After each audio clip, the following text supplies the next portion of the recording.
There is a choice I think a lot of us keep making without realizing it. Do we want to be liked, or do we want to make things to actually get done? Because sometimes we are nice, not because we want to be the kind of person, but because we don't want to have the attention, which means we hate the conflict. And we don't want to be the person who makes the room sound awkward. And I think I'm changing.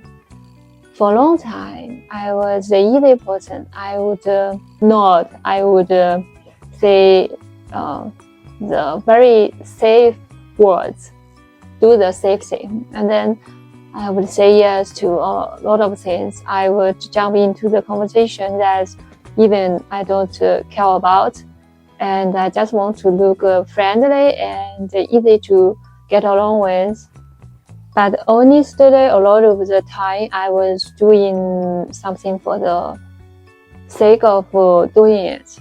I was more like a person who pretends to be a person like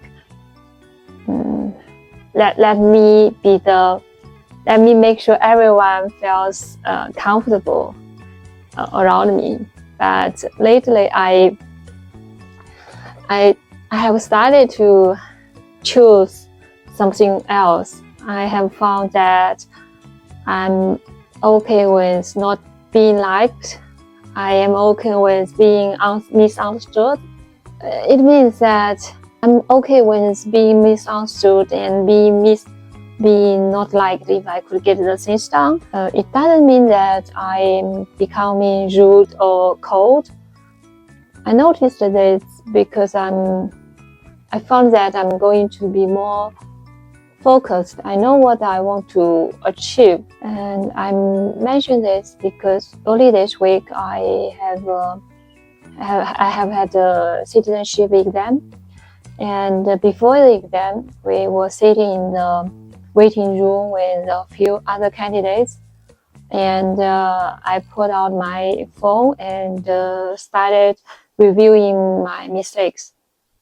The questions that I got wrong, and what's my weakness, and the stuff I need to fix. So I was sitting in that waiting room to review the questions. And then there are a few people next to me, they started chatting. And one person said that she basically participated in the exam and didn't know the test, and she would like to know what the test would be like. And then she started asking other candidates. She asked us that, so what's the format of the test, and what kind of questions would be like. Then if it was an old version of me, I would say I would be friendly and be helpful to join the conversation, because it makes me feel I'm easy to get along with, and I'm a person who is friendly. But in that moment, I realized if you come to participate in a test, that means that at least you have to know what kind of format of the question. It means know that you have been prepared. At least you read something, the articles or some kind of official questions. So I realized that this person was a candidate didn't appreciate a lot her time, and also our time. So I didn't join that conversation.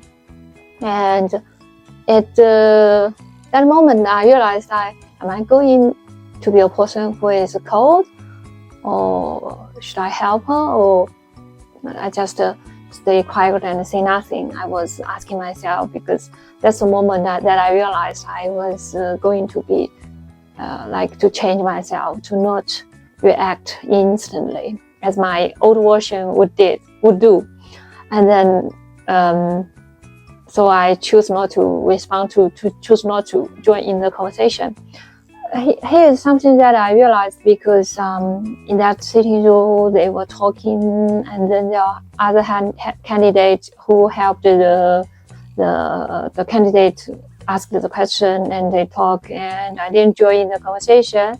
And it doesn't mean that I was a person antisocial or I didn't want to help. It means that I just didn't want to be the person whose role is like keeping the room warm, because I see the essence that I didn't think it deserves my participation. And that's when that thing hit me, because sometimes I was going to be the person either to talk, and this has a cost.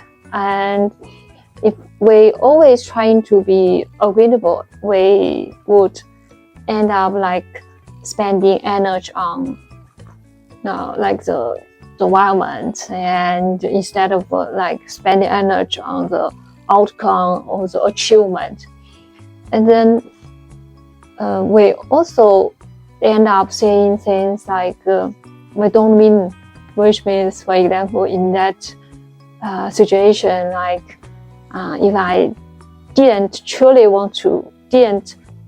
want to help you, but I pretend that I'm useful, pretend to help you, then that kind of action circle will like to reinforce myself that in later I would be more focusing on others' situation than myself, because we have to distinguish the situation.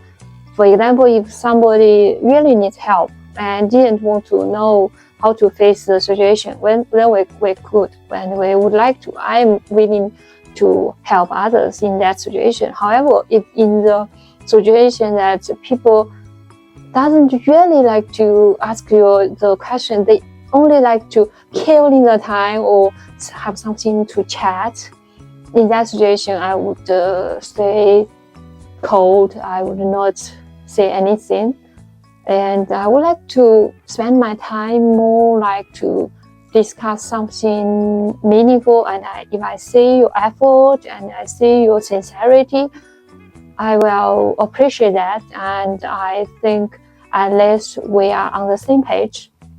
Then if we are on the same page, we could discuss, instead of like trying to please you and then trying to warm up the room and then say something. No, I'm a person who is like can stay quiet and can stay in a situation, and then there's nobody talking, and I'm okay with that.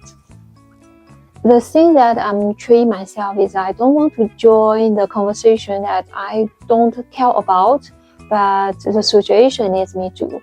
Which means, for example, in the previous my life, I would say several times that I joined in a group that I didn't really wanted to, but I didn't have a choice, or I didn't have myself. I didn't pick out who I am and what would I like to do in my previous life. So I did a lot of things that to please others and to talk their talks. And but years later, I found that I have wasted a lot of my time for pleasing others and saying the words that the others speak, but it wasn't my words, which means I didn't believe that principle. I didn't believe that value, but I did it. So that's my mistake, and that's the thing that I was doing. I think that's not right. So now I'm tired of that, and I think I have started treating my life more simple. Like, for example, if I do something, one thing is one thing, and I do it, I finish it, and then I move on. And I think that's it. There's no other things like I have to consider your emotions. Yes, of course, in some situations we have to consider others' situation, their personal situation especially, but for achievement, we cannot allow ourselves to care too much about others' moods. So we have to emphasize the important thing, especially the most important thing. I think that's very important. And also, I should probably say this because this didn't start early this week in that waiting room. And actually, for years, I have been trying to piece off my parts, that the parts of me that were basically installed by other people, either it's religion or family obligations, family morality, or social expectations, and then the proper way that I am supposed to think and behave. And my family told me a lot of things that society told them, and then they didn't realize that their value, and they didn't question that, they didn't doubt that. But analyzing that process took me a long time, and really long time. And I started to remove these layers. I mean, these burdens, this kind of education, training, information, a lot of things, and I eventually hit something painful. I realized that some love in my life was conditional, and it was a painful experience that I wouldn't like to share with others. If me in 2024, I would not say any words about this because I was in the mood. I was in a period which was very difficult. I was going through that experience. And then 2 years later, I could say this in front of the camera because I think I have get covered. And I noticed that my family's love wasn't love for who I am, but love for who I'm supposed to be. I had to face the fact that in some ways I wasn't loved by family the way I needed to be loved. I cried about that more times than I could count. And every time I wrote it down, I heard that pain hurt me over and over again. And then, but the effect is, it made me a little braver. It made me like to face the true myself. It helped me to have found the meaning of life, found the way of life, a way of being, like to be a person, especially as a female. And I have to face the conflict of tradition, the conflict of being a human in a society. And writing helped me to name it, because naming helps me to stepping out of the fog. And then that it's very slow, but it helps. And through facing that again and again, because I write down again, and I have finished more than 13 notebooks. I mean, the handwriting helps me a lot. I get up at 4 a.m. each morning and just write several pages, at least 5 pages, to know who I am, and then to enjoy writing, and also to figure out what I want to achieve and what I have experienced. I cried a lot, but it helped. And in that process, I truly find a way that I am not only talk about my family or my country. I mean something bigger. That I found that people don't speak the word that they think they know the truth, they know the meaning, which means no matter where I have seen, for example, in different cities, in different environments, that whether it's a small private company or in big companies, like people are talking about the things that the group needs them to speak, or the society, the team. I don't mean that it's not good. I only mean that sometimes we have to be conscious to pause like 1 second to know what we were talking about. I mean, we could not repeat others' words. We could not say the words that only because others say, or only because the boss say this, or the leader say this. We have to have our self-reflection. That kind of thinking helped me to say the same pattern. Like most people aren't really saying what they believe. They are saying what's safe. They are saying what's comfortable for others, and they are saying what the group expects, and then they are repeating what everyone else is already repeating. And once I say that, I think I cannot unsee it. I have learned something, but I cannot unlearn what I have learned. It's not just one country, it's even not just one culture, it's everywhere. Different languages, different cultures, different religions, different families, different environments, geographical environments. Before I thought it was only in my country, but later I read a lot of books, and then I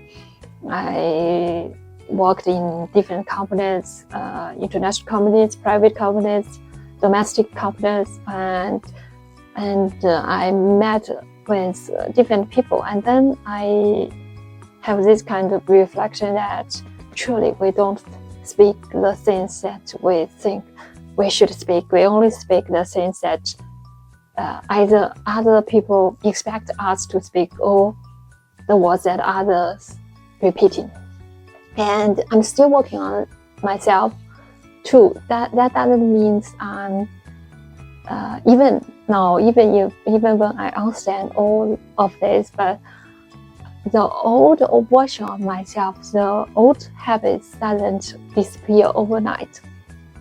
And they are like the old way of breathing. Like if I want to change my breath, like I cannot just say like, okay, I breathe differently now, and then suddenly my body changes. That's impossible, right? And but I could do one thing, that I urge myself, or I remind myself to live in my every moment, this moment to next moment, that I have to have the awareness. I am aware of what I'm talking about, which means I didn't like the person anti the words that people are saying. I anti that people don't know what they are talking about. And each time, right before I would like to speak, I would ask myself, I would catch myself and ask myself that, do I mean really what I'm talking about? Do I know where this sentence is coming from, or is it coming like from me, or from the books, or from the training? So that's a work that I am still working on. And honestly, this is what I want to talk about in this video.